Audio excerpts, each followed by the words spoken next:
Acast powers the world's best podcasts. Here's a show that we recommend. Hey friends, I'm Sharon McMahon, longtime government and law teacher, and on my podcast, Here's Where It Gets Interesting. I dive deeply into the stories you haven't heard about America's greatest thinkers and figureheads. I also interview many of today's leading cultural experts like Adam Grant, Ken Burns, and Patrick Radden Keefe, who share their insights, challenge us to think in new and innovative ways. So follow Here's Where It Gets Interesting on Apple Podcasts, Amazon Music, Spotify, or wherever you listen to your podcasts. Acast helps creators launch, grow, and monetize their podcasts everywhere. Acast.com. Hello and welcome to the Paul Weller Fan Podcast. I'm Dan Jennings. Just a reminder before we get started on this week's episode, Saturday, 15th of April, the podcast will be live from the Water Rats in London. Join us in the afternoon, two very special guests, Peter Anderson, the photographer, The Jam, the Style Council, and so much more. Plus, we'll talk all things mod with author and DJ Paul Smiler Anderson. Last tickets available, paulwellerfanpodcast.com. Would love to see you there. Right, let's kick off the latest episode.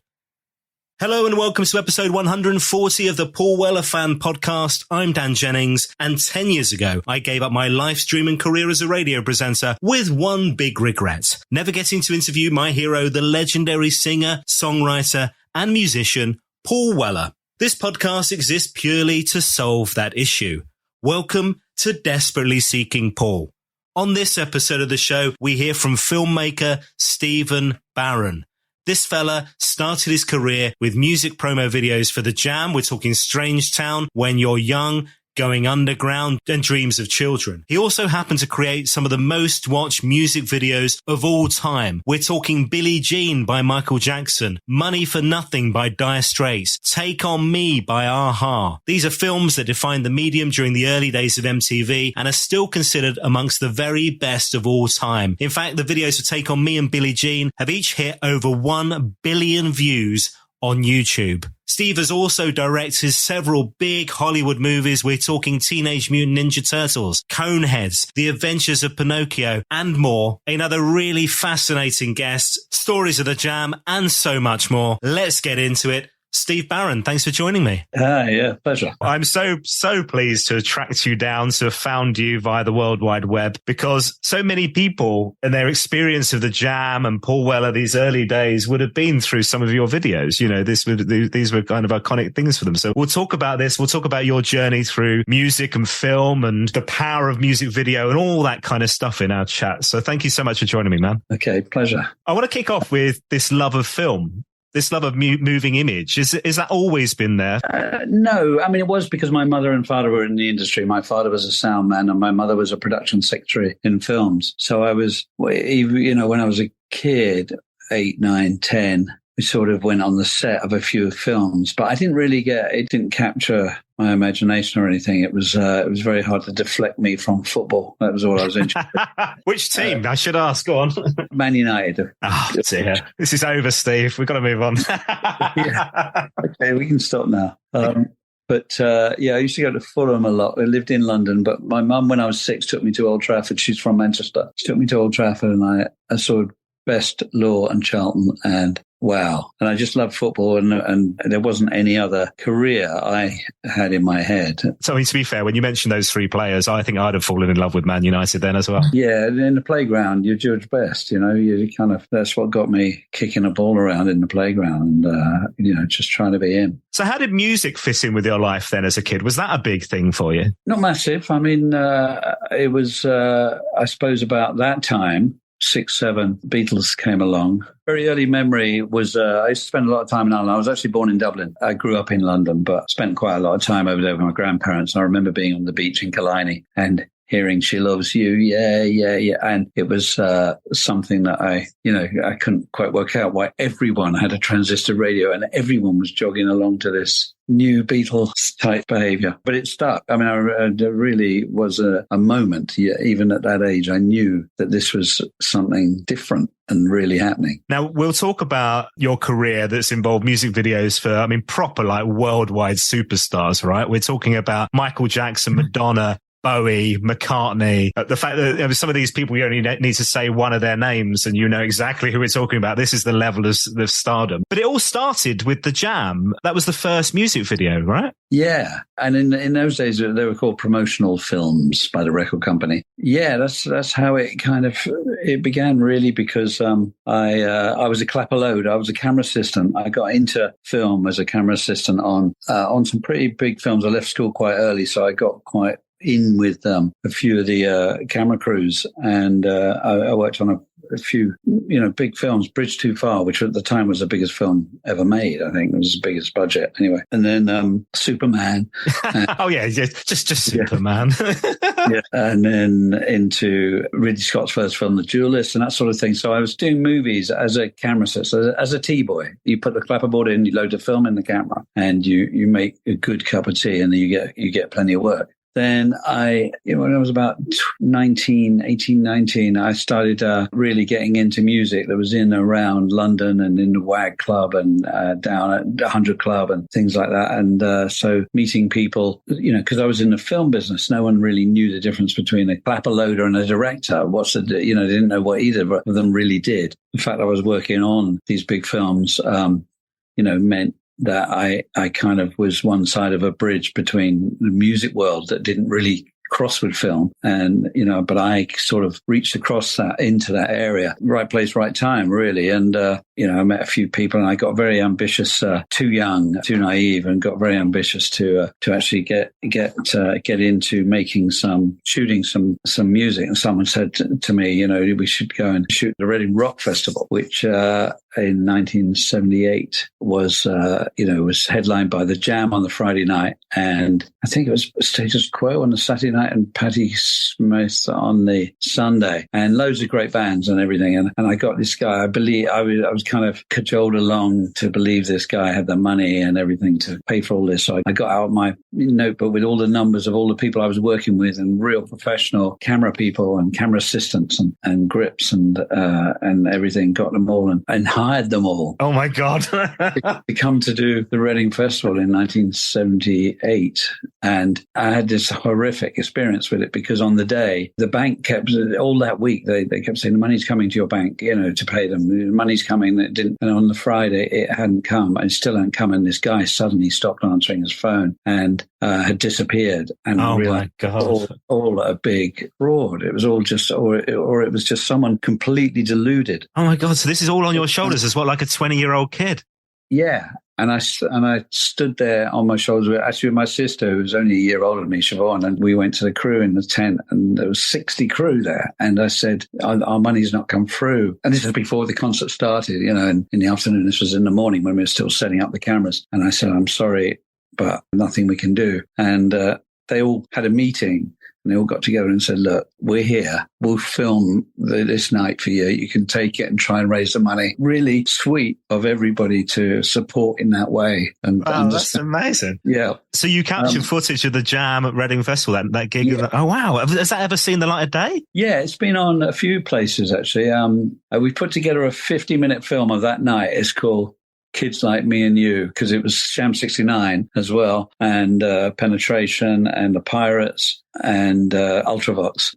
We put together that and got deals with John Weller for the Jam and said, look, can we sign a deal? And if we can sell it, we sell it. But we only got that first night. And so we never got the film we went to make, but we did get that because it was all on film. So everything was very expensive. And, we had the film there, but we hadn't paid for it, so we didn't have the money to develop it. And, oh my God. For years, I didn't have the money to develop it. And so we did 3 tracks of the Jam. And it was a tough night because it was a very interesting night because it was when music was at a real crossroads, and look at the lineup. I mean, it was like we had rock and roll there, and we had punk, and we had new wave, and the mods, skinheads. Everyone was around, just not liking each other's music, and yet they're all on the same bill. So there was a lot of aggro. There was like when Sham came on, there was a big invasion of the stage. All our cameras were suddenly ripped off of their, the tripods, and they're all handheld from then on. And there was some great footage of Jimmy Percy breaking down, screaming out "Kids Like Me and You" and Kids United and that sort of thing. And then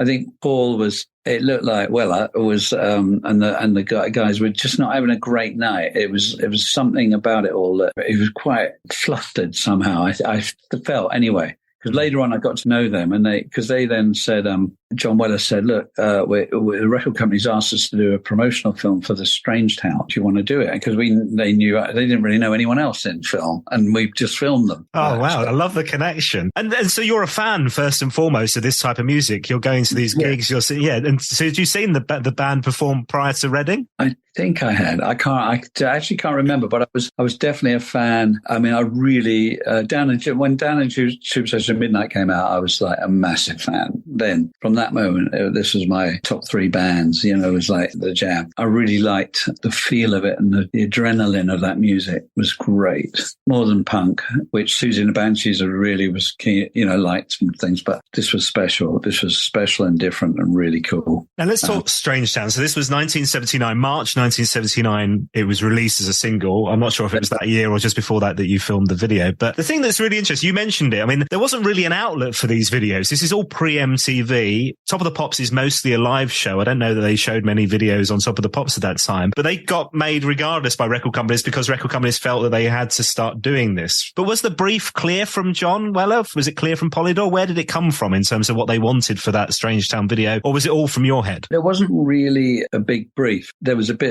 of chat, and I can't remember whether, I think we then had a meeting with Paul, Bruce, and with the guys and everything, and sat down, and Paul said, well, maybe how I just felt is that sort of music that maybe we could be running through Soho, a bit like the Beatles, like just running down the streets of Soho, and then a bit alive. And that was it. So it was a bit of a brief, actually, yeah. Compared with other bands, which didn't, we'd have a complete blank slate. At least we had a lead there who wanted sort of very rough idea. So we hired this place, the Venue in Victoria, to do the live stuff. And I got this operator from Superman, Peter McDonald, to kind of light it and bring the cameras and everything. It was brilliant. And it rained that morning, and so we're standing outside the venue about to try and do some street running stuff and work, go over to Soho and jump the guys in and out of a van, and it rained. And so I think it was Paul who said, no, that's let's forget that. That's how things happen. So is it at the beginning of that?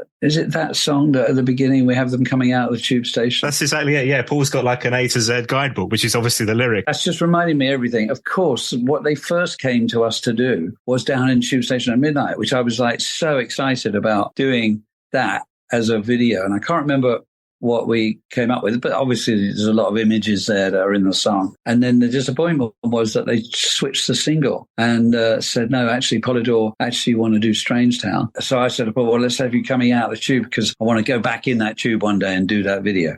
And so that's why they ran out of the tube. That's the only bit we shot that was outside of just playing live or miming on the stage, really. Yeah, that was kind of so the video. But in those days, I remember the budget was like £2,500, which was like, gets you pretty much nothing. But for us, it was like my first commission as a producer, director, we formed a little company. And, in a time when I was suddenly very much in debt and had to sell I bought this little kind of 2 up, 2 down on the proceeds of being a camera assistant and earning lots of overtime on massive films. I had to sell it because of what we owed. Because the Reading went, oh, wow. Yeah. God. And but this was really exciting, and this was the beginning of, and I thought, wow, yeah, this is a place I'd really like to go because I love music, I love film, and how great would it be to do more of these? Am I right in thinking it kind of goes a little quiet for the company straight after that? Tell me the hamburger story in the Mod Club. Oh, that's right. There was was it a Thursday night or something? There was a mod night at the club, a club in Charing Cross or somewhere down that way. And the people who were organising it knew that we'd done this video. So I said, well, I can bring a projector. I could borrow a projector and we can project the Strange Town on the wall in the club.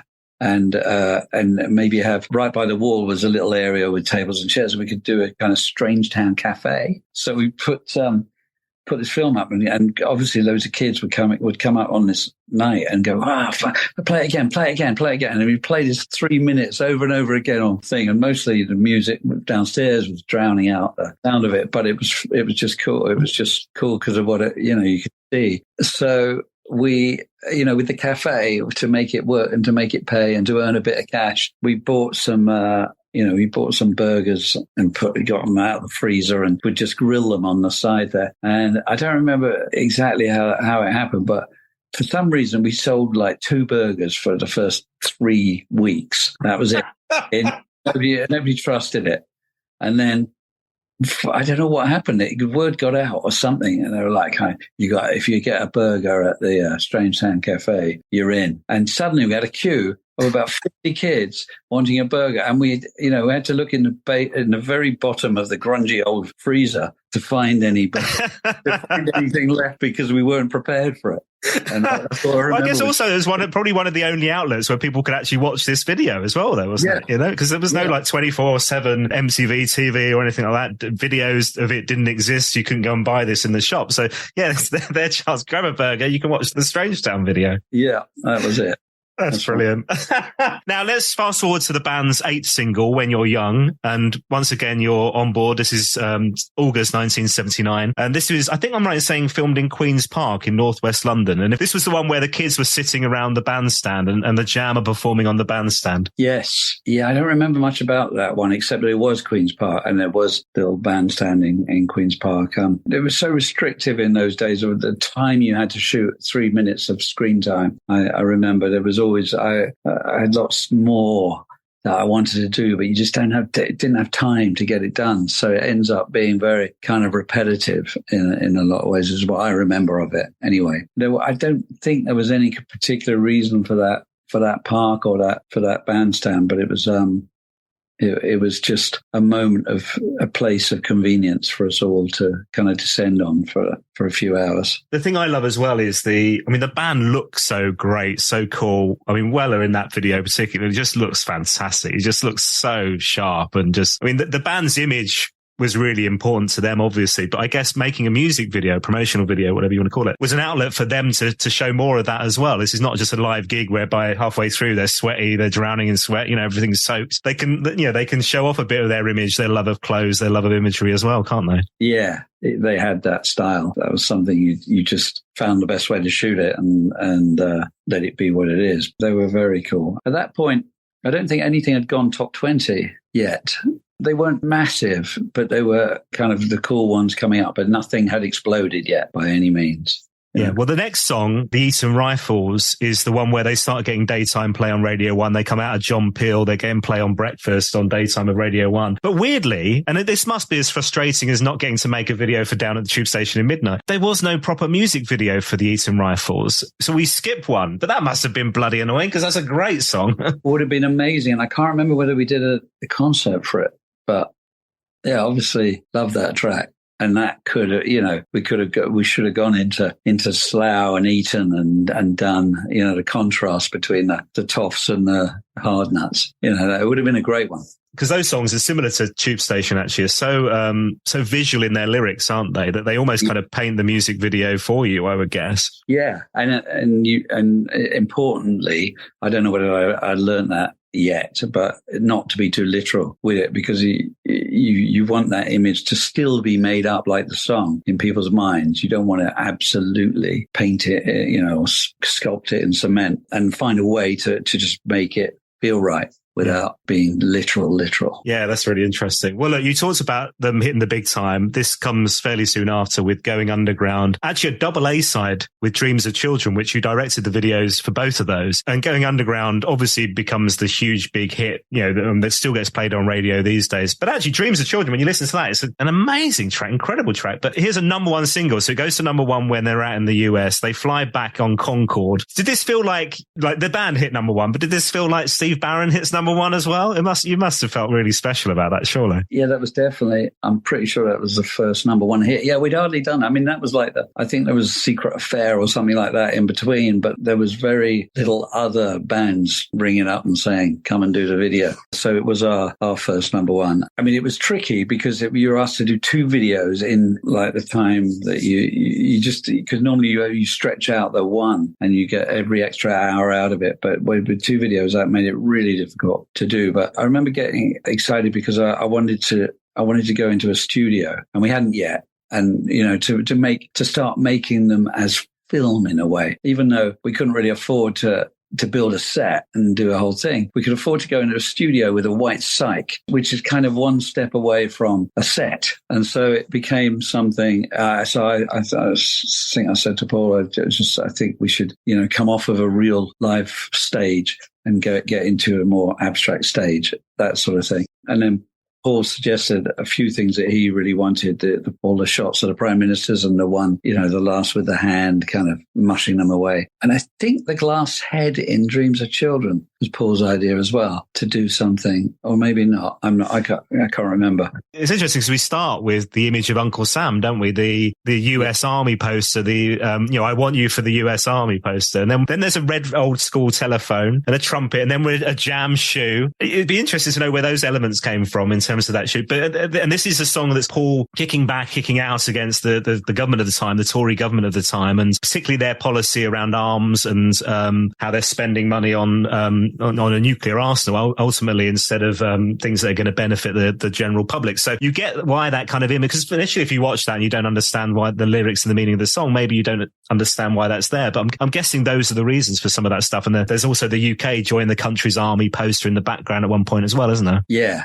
Yeah, it was. I mean, I definitely wasn't a political beast at that time, and he and Paul was. So I'm sure those ideas were. I know he brought some things in, and I'm pretty sure most of them we discussed, but he really came up with them. Do you remember seeing that video? Because at this point, the music videos do start getting played on television a bit more on things like Top of the Pops. And I know the band flew back for a live performance, but do you remember seeing that video on TV on Top of the Pops at all, or any of those music shows? Yeah, that was suddenly on quite a lot of shows. The BBC, of course, banned some part of it. They did a re-edit on, I think, on Thatcher's face. I didn't know that. Right. Yeah, they don't like any politics or go. We have the same thing on when it came to Human League later on. Don't You Want Me? The gun. Somebody pulled a gun out that came out straight away. They didn't like playing music videos, Top of the Pops. They really often said to the band, if you're not going to come in live, you're not on. And we don't want the music video, because they wanted it there. It was kind of quite unionized as well. And they wanted it, their skills as opposed to some other thing. But pretty sure it was on Top of the Pops. It was definitely on telly a lot. Maybe the Saturday morning shows, things like that. They were showing a lot of videos, and it was around. Yeah. And then that was like, did he go straight in at number one, or? Yeah, straight in. Yeah. Straight in at number one, which was like almost impossible at that time. I mean, you're getting big record sales on everything else. Well, I think the last people to have done it before that were the Beatles that you were talking about. So. Really? Yeah. Which was incredible, which shows that there was such a build-up of support so quickly for them. That was amazing. So it was great. We were all very excited, cheering. Okay, so let's talk about some of the acts that you worked with post the Jam. And that was the last time you worked with Weller, worked with the Jam. But not a bad way to go out, right? A huge number one single. Yeah, I thought that was it then. On to, Madonna. Let's talk Madonna, actually. I've got to ask you about some of these other things. Am I right in thinking when Madonna first approached you to work with her on the video that you turned her down? Turned her down. Yeah, well, I didn't turn her down. The record company, I was in Canada, and they sent this track, and they said, but you've got to go to New York now and meet her, because we'd have to do the video the week after, and there's no time. And I didn't like that song. I've liked a lot of Madonna songs, and she's brilliant. I mean, and what an icon she became as well. Yeah. But it was at that time, obviously, she was a completely new artist, total unknown. The record company, message I got was from the record company saying they really think she's going to be very big. And it was this song, Burning Up. Do you know the song? And I can't even remember the song. Yeah, no, I had to look it up. I was like, I don't remember that one. No. Really, as far as I'm concerned, it's really not a great, and I'm not a very good A&R person. I played the song and I was like, well, I don't even know what to do with that song, and it's not very good. And then I got a few calls from some of the record company, and they were like, please, you've got to do this, because she's seen the Michael Jackson and she really wants you to do this. And they said, please, just at least go to New York and meet her. Just see what you think and meet her, and then decide. So I did. That's a whole long story about meeting her and then being seduced into making that. Not literally. Not literally, no. But yeah, so that was and it's interesting because, like you say, I mean, this is like ahead of superstardom for her. And people like Bowie you work with, people like Michael Jackson, we'll talk about these in a second as well. But what is it about these artists, people like that, where it kind of just goes off the scale and they are huge worldwide stars, that from your point of view, somebody behind the camera who's shooting them, can you see that star quality? Is there anything that you can put your finger on in terms of what they've got that others don't have? It's very hard to be clear how that star quality works, but it's there. Yeah. I mean, definitely with her. I mean, meeting her, I thought, yeah, there's some artists you meet and you think, well, it could go either way or whatever. But with her, and obviously Michael Jackson, was just an aura around them of magic. And even Madonna, before she became that big star, there was an energy around her that just was fairy dust that you felt, yeah, now I see why the record company thinks she's going to be really big if they can just get the music right. Which they did, thankfully, because it wasn't that track, you're right. I have to ask you about the switch of music videos, right? So how this became a thing where you mentioned before they were promotional video that the record company thought they often had to do. And suddenly MTV launches in New York, 81, this 24-hour cable music TV channel. You get VJs, video jocks, introducing the music. And I mentioned on Facebook that we were chatting, and there's a chap in New York who's been on the podcast, a lovely fella called Jeff Slate, who's a journalist. And he asked me to mention to you or ask you about the impacts that these videos had in the US, because he says for so many of them, these people in the States, early MTV was the only place you could see and hear the jam. And he said, whilst the audience and converts may have been relatively small, it was still a sizable following and changed many lives, at least mine, he says. But were you aware of the impact that the music videos that you were creating had on a US audience when you're back here in London? Yeah.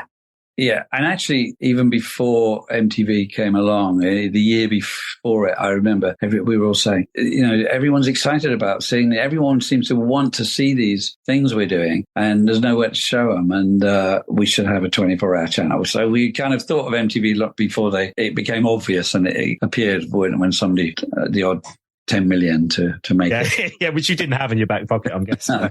So it wasn't a surprise to us anyway that back-to-back video type channel was going to do well. And we benefited out of that, and a lot of English bands benefited out of that.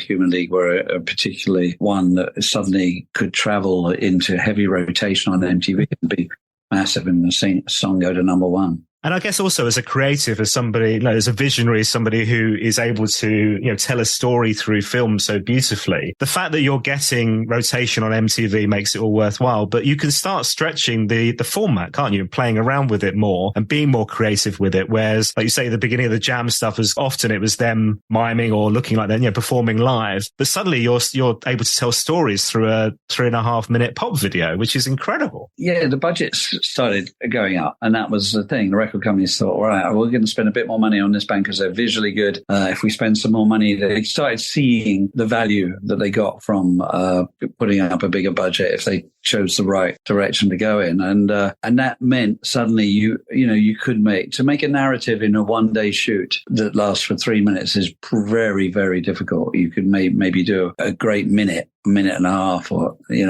of that visual narrative. But once you started getting 2-day shoots, which was kind of nearly twice as much budget, the videos could be more ambitious. And then it became about, okay, well, that's a different skill in a way. That's a storytelling skill. And that goes back to a lot of the visual artists that, including me, weren't really trained up to be storytellers. So I kind of spent 20 videos, I think, learning how to tell a visual story in a way. Even though I came out of movies, I was literally on the sideline making the tea. Yeah.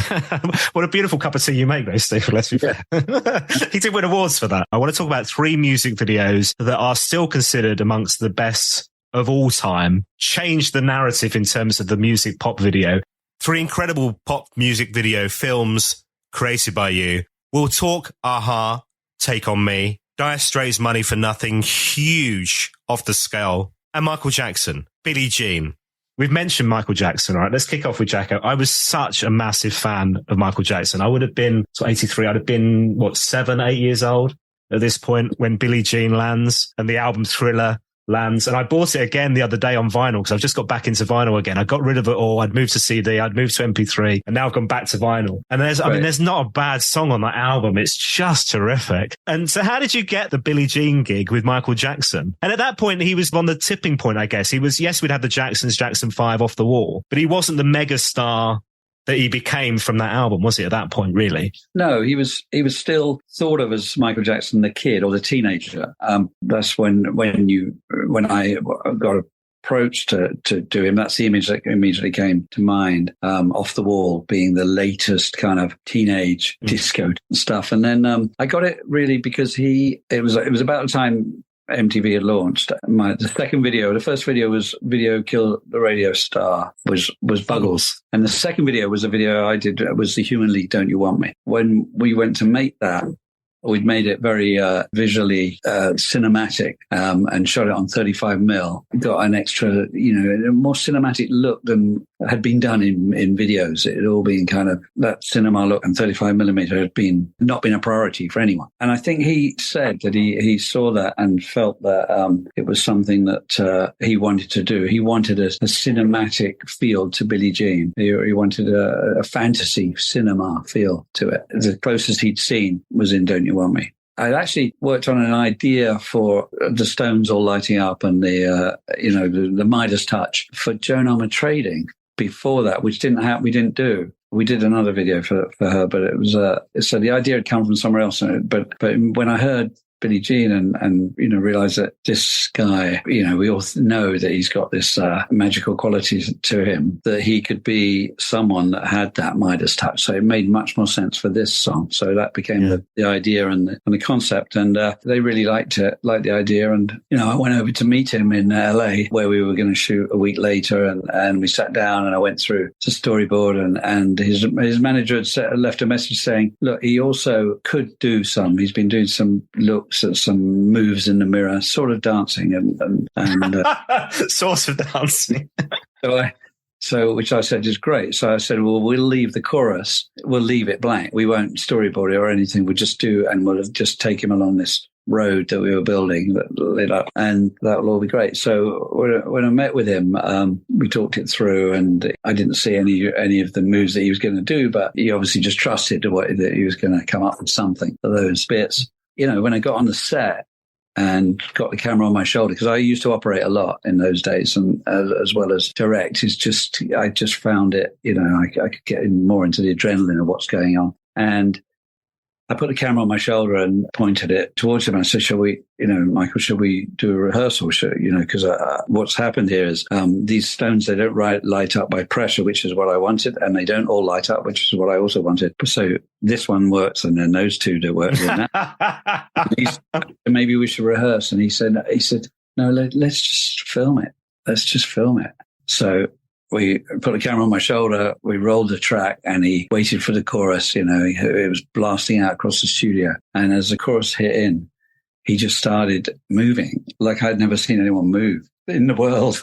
And actually the eyepiece of the camera steamed up because the heat coming off me watching this mega star, run through his improvised actions, and in particular improvised because he had pulled into the choreography this trepidation, this unknown, because he couldn't remember which stones lit up and which ones didn't. And he turned it into an animation of trepidation. That was absolutely totally blew everyone away. And, when we came to the end of the chorus, everyone just went, whoa. Wow. Even the electrician up in the gantry who's kind of a cup of tea is just yelling down. Wow. I imagine you and Michael Jackson had a great connection because he's somebody who was like a true visionary, like his creative output. So much of what he did was how it looked. And he loved telling stories through his music, through his videos and stuff. I'm guessing you would have had a really big connection on that. Yeah, he had one great idea. He didn't really add much to the concept at all. Except he had this one great idea. He said, what about if one of the stores along the street, because we had a camera store that shot off and we had these cats turning into leopards and all this magic that was around him. He said, what if one of these stores was a tailor and it had a few dummies in it and they jumped out and danced behind me when I went past? I was like, that is an absolutely brilliant idea and would be amazing in the concept. And we should do that 100%. And this was only 2 days before we were shooting. And so I rang up the producer. I said that he's come up with a great idea with these choreographed dancers, behind him. And so the producer did a new budget and what we would need to get the dancers and to get everything changed on the set.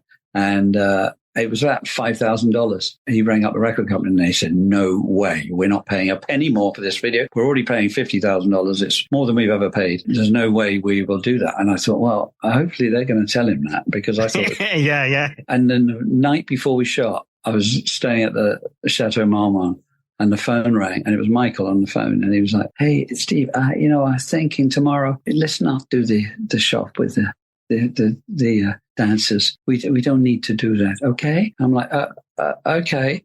Okay, right, Michael. Well, I'll see you tomorrow. And I didn't know I couldn't land his management in it or, whatever, but they obviously cleverly, without saying no, I think to this day, what I'm pretty sure they did was say, look, save it for Beat It. Save the dancing, save the choreography for Beat It. Let's just keep it down to what it is, what it has been. I mean, it's a remarkable thing because I think even when you get to Thriller, that was like single number 7 off that album. It's just utterly ridiculous, really. But one thing actually was really interesting because first of all, MTV initially refused to play it, didn't they? Yeah, they got it and they said, this isn't our audience. This song isn't our own audience. And, meaning black artists as well. And it was shocked. And the head of CBS was absolutely shocked. And he said, this video, is pop music.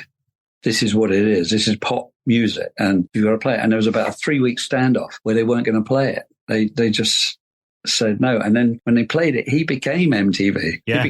He was all about for the next 10 years.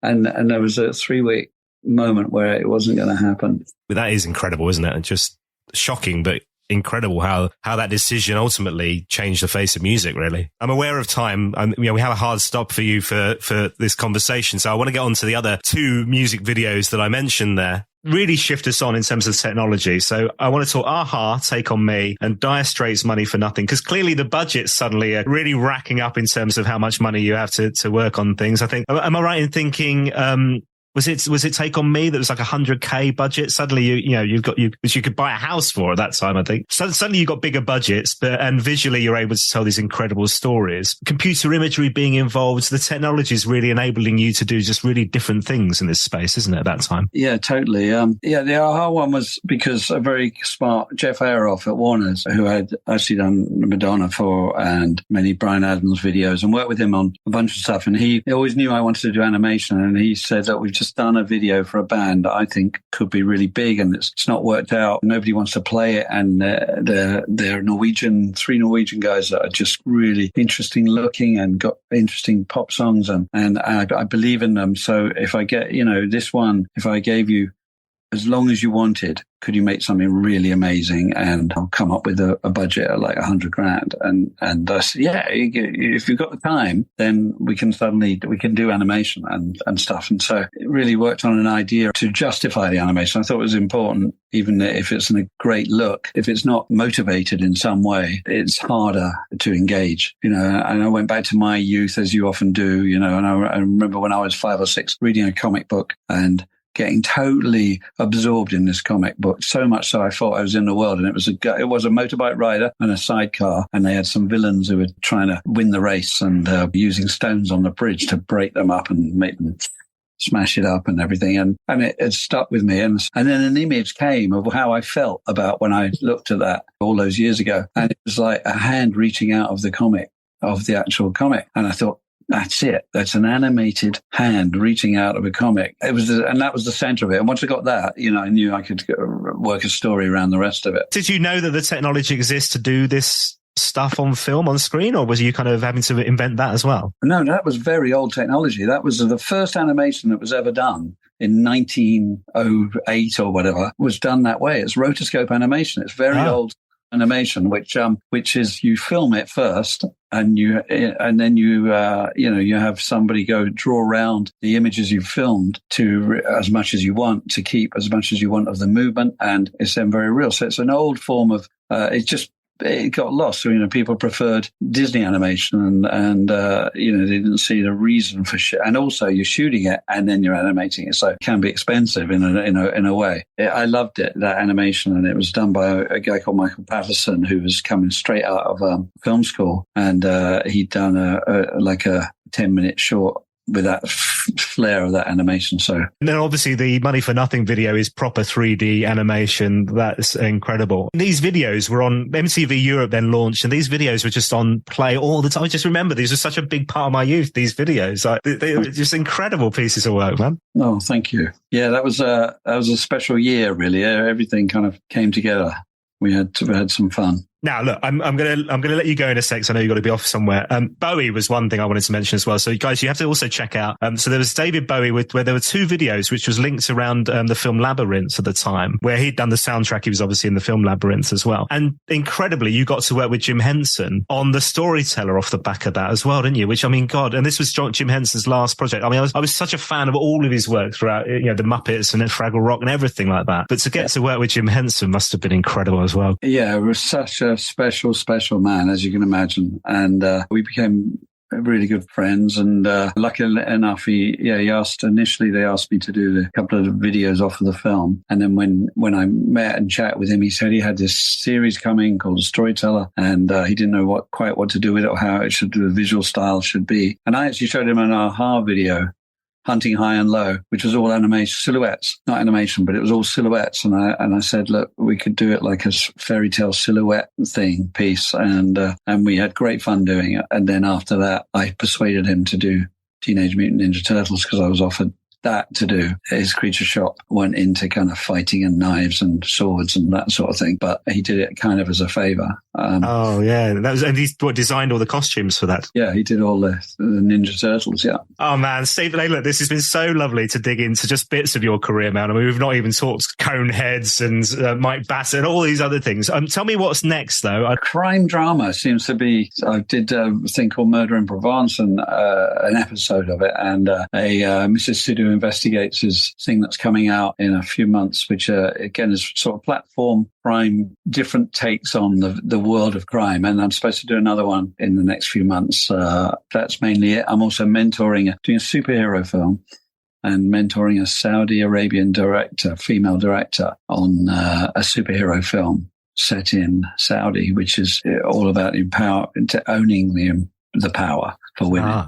You love a bit of superheroes. I was going to ask you about Supervised as well, which was another thing that people should check out. But I'm going to put all these things in the show notes for the podcast so people can dig into all your career post the Jam, all right? But Steve, hey, look, this has been so lovely spending time with you. 2 final questions for you before you go, okay? You're allowed 1 Paul Weller song for the rest of your life. It can be the Jam, the Style Council, Paul Weller solo. I mean, I don't even know. We've not even talked about whether you were a fan of the Style Council or Weller solo and whether you'd like to have directed one of his solo videos. But for the purposes of this, the song, what would you pick? Well, it's got to be, for me, it's Down in Tube Station at Midnight. It's still the cream, the brilliant atmospheric genius song that I would happily, if I wouldn't be happy because I'd only have one, but that would be the one. Do you know what? That's come out more often than any other song on that question. I ask everybody that question on the podcast. That's come out, and Wildwood is now in second place. But yeah, that song's come out more than any other. Oh, sweet.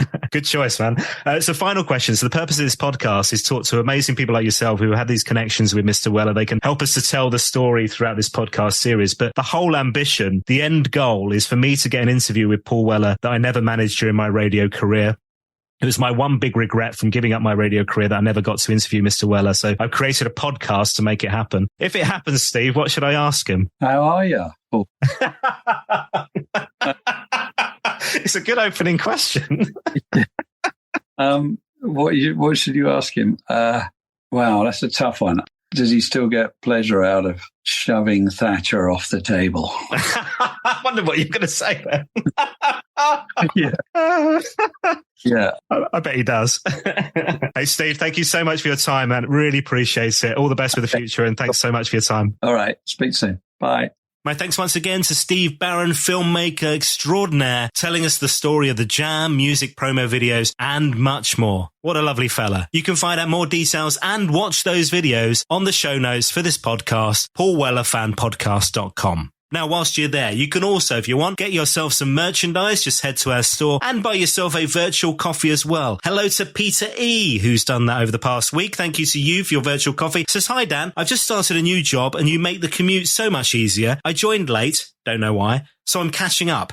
Great idea, and I wish you every success in getting that interview. All the best. Well, thank you, Peter. Hi to Mark Josling. Thank you to you for your virtual coffee. Hello, Martin Bonham. Hello, Martin. Hi to John Reed, Mike C, Martin Glover, and Simon Cartledge. Thank you to you all for your virtual coffees as well. Get involved, paulwellerfanpodcast.com. And if you want to connect on social media, I'm on Twitter @WellerFanPod, or you can find me on Facebook and Instagram. Just search for Paul Weller Fan Podcast. Thanks for listening. I'll see you next time. Acast powers the world's best podcasts. Here's a show that we recommend. Hey friends, I'm Sharon McMahon, longtime government and law teacher, and on my podcast, here's where it gets interesting. I dive deeply into the stories you haven't heard about America's greatest thinkers and figureheads.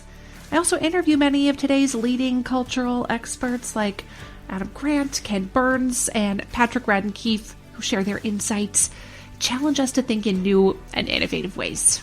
So follow Here's Where It Gets Interesting on Apple Podcasts, Amazon Music, Spotify, or wherever you listen to your podcasts. Acast helps creators launch, grow, and monetize their podcasts everywhere. Acast.com.